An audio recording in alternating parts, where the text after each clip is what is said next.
Tu veux te lancer en médiation canine, mais tu ne sais pas par où commencer. Dans cette vidéo, on t'explique tout.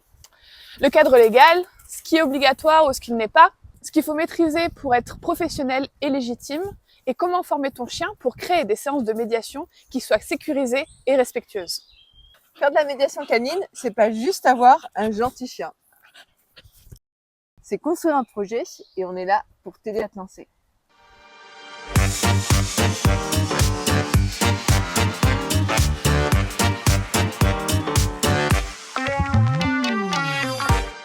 Salut, nous c'est Muriel et Justine, fondatrices de Caniclass. Pendant des années, nous avons éduqué des chiens guides, des chiens d'assistance et des chiens de médiation. Aujourd'hui, nous avons choisi d'utiliser notre expérience et nos connaissances pour accompagner les professionnels de la médiation dans l'éducation de leurs chiens, avec une approche basée sur le respect, le bien-être et le consentement du chien.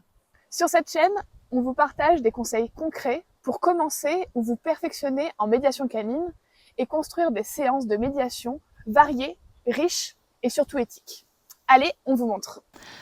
Du coup, la première question qu'il faut se poser quand on veut se lancer dans un projet de médiation, c'est toutes les réglementations qui encadrent le chien de médiation. Et le fait de pouvoir travailler avec eux dans des institutions. Est-ce qu'il existe une réglementation pour les chiens de médiation? En fait, il n'y a pas de réglementation officielle qui encadre cette activité. Donc il n'y a pas de loi, il n'y a pas de législation qui font qu'un chien de médiation doit avoir telle formation, doit avoir tel profil, ou que les praticiens en médiation canine ont aussi une formation spécifique ou des connaissances particulières. Par contre, certains organismes proposent des certifications de chiens de médiation, mais il faut savoir que ces certifications permettent d'évaluer les compétences du chien et permettent de lui donner un niveau, mais ce n'est pas une réglementation officielle nationale des chiens de médiation. D'autant plus que même si on évalue, si on certifie les chiens de médiation, c'est possible de le faire par certaines structures, il n'y a pas en fait de référentiel national qui implique quels sont les éléments qu'on doit regarder pour pouvoir certifier un chien de médiation. Par contre, les institutions, les structures en fait qui accueillent les chiens de médiation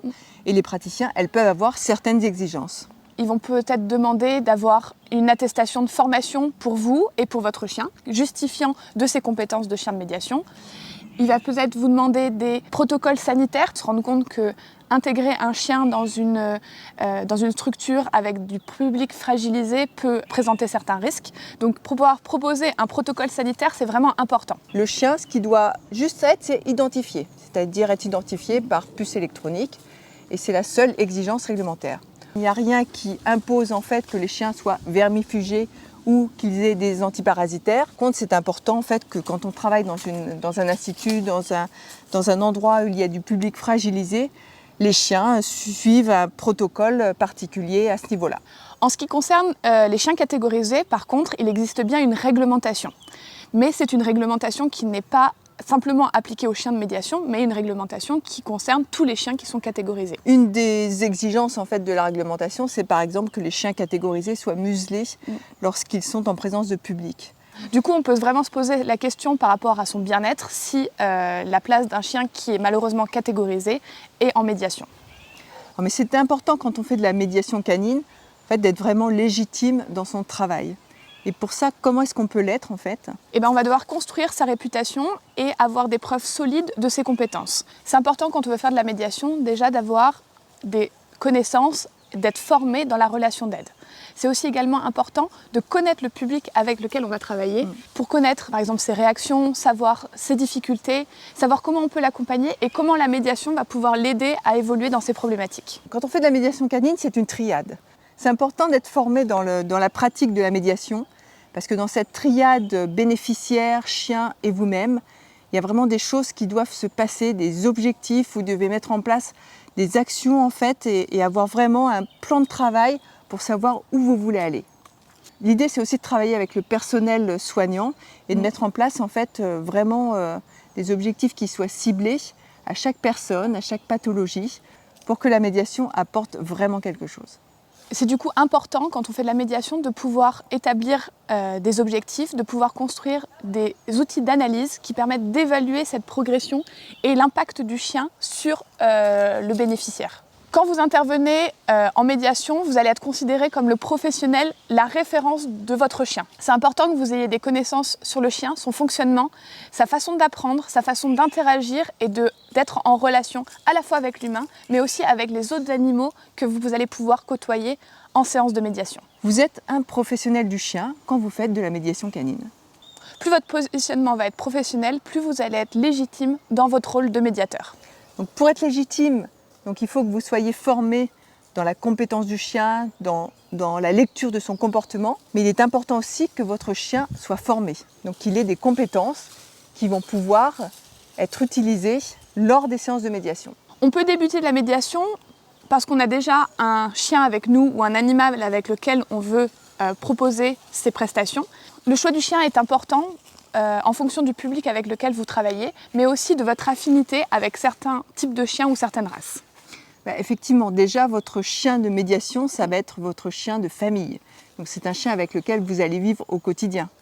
Donc c'est important que ce soit un chien qui vous plaise, qui corresponde aussi à votre façon de vivre. Donc en fait, toutes les races de chiens ne vont pas être forcément adaptées à votre mode de vie ou à votre pratique de la médiation ou à vos publics. Les races de chiens ont été sélectionnées pour des travaux spécifiques, ce qui engendre aujourd'hui des comportements types associés à certaines races. C'est important de se renseigner sur les races qui vous intéressent pour connaître les comportements qui y sont associés et savoir si effectivement ces chiens-là vont pouvoir s'adapter à votre quotidien et à votre pratique de la médiation. Sur les formations de praticiens en médiation par le chien, il n'y a pas forcément de module spécifique, comment ça apprend un chien, les théories de l'apprentissage, comment avoir une bonne mécanique d'entraînement, tous ces éléments-là qui font qu'on éduque un chien et qu'on sait comment éduquer un chien.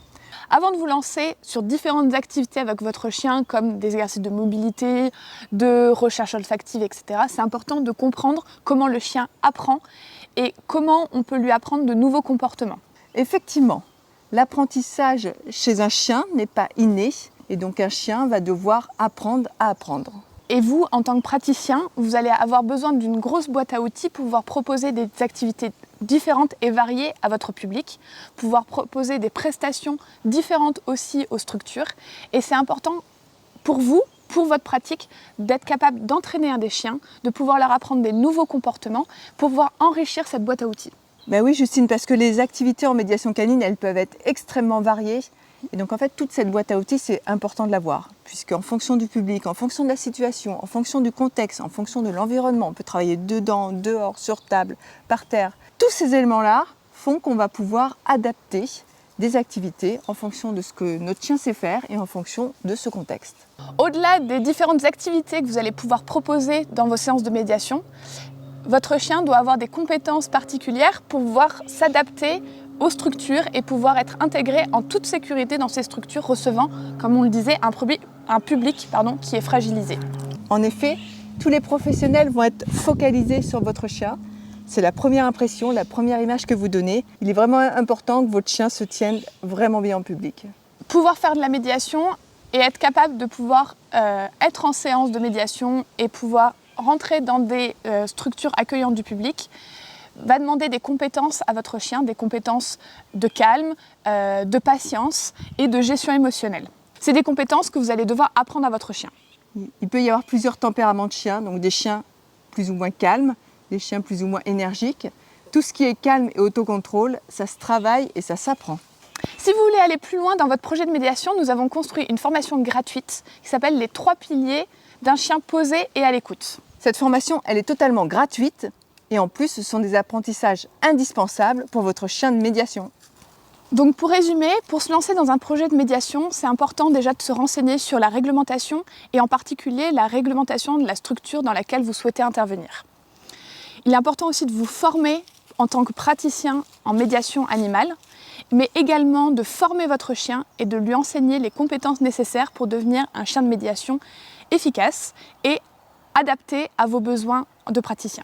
Si cette vidéo vous a plu, n'hésitez pas à vous abonner et à nous rejoindre sur Facebook ou Instagram. Et on se dit à bientôt et rappelez-vous, former une équipe avec votre chien, ça se construit.